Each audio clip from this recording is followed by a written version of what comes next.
সময় পাল্টেছে কিন্তু যৌতুকের মতো সামাজিক ব্যাধির অবসান হয়নি। এর বিষাক্ত ছোবলে এখনো প্রাণ যায় বহু নারীর। এক্ষেত্রে ভারতের অবস্থা খুবই নাজুক। দেশটিতে যৌতুকের জন্য নির্যাতন, শারীরিক ও মানসিক অত্যাচার, এমনকি হত্যাকাণ্ডের মতো ঘটনাও ঘটে থাকে অহরহ।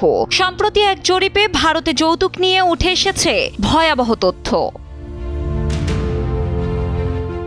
ভারতের ন্যাশনাল ক্রাইম রেকর্ডস ব্যুরোর জরিপের তথ্য অনুযায়ী 2017 সাল থেকে 2022 পর্যন্ত 4 বছরে যৌতুক সংক্রান্ত ঘটনায় প্রায় 36,000 নারীর মৃত্যু হয়েছে। সেই হিসেবে যৌতুকের কারণে ভারতে গড়ে প্রতিদিন 20 জন নারী মারা যাচ্ছেন। আগে যৌতুক প্রথা প্রচলিত ছিল দরিদ্র ও মধ্যবিত্ত পরিবারগুলোতে, কিন্তু সাম্প্রতিক সময়ে উচ্চ শিক্ষিত ও কর্মজীবী নারীর ক্ষেত্রেও পরিস্থিতি একই রকম।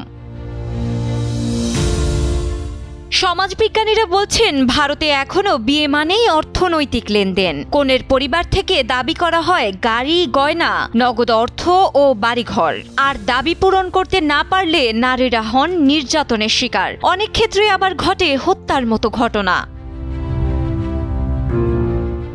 গবেষণা বলছে 1950 থেকে 1999 সাল পর্যন্ত ভারতে যৌতুক বাবদ লেনদেনের পরিমাণ $250 বিলিয়ন।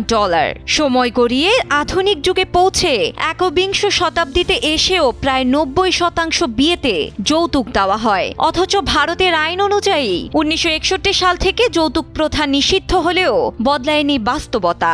আদালতে অভিযোগ উঠলে যৌতুককে উপহার হিসেবে গণ্য করা হয় এবং অপরাধীদের দায় মুক্তি নিশ্চিত করে এই পরিস্থিতি।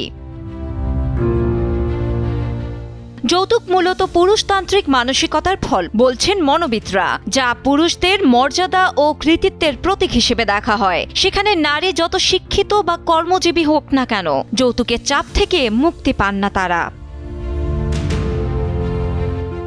এমন পরিস্থিতি দিনে দিনে বেড়েই চলেছে। এ নিয়ে আশঙ্কা প্রকাশ করছেন বিশ্লেষকরা। তারা বলছেন, এই প্রথা নারীর অবমূল্যায়নকেই প্রকাশ করে, আর পরিবারের সম্মতিতেই এখনো টিকে আছে এই ভয়াবহ প্রথা।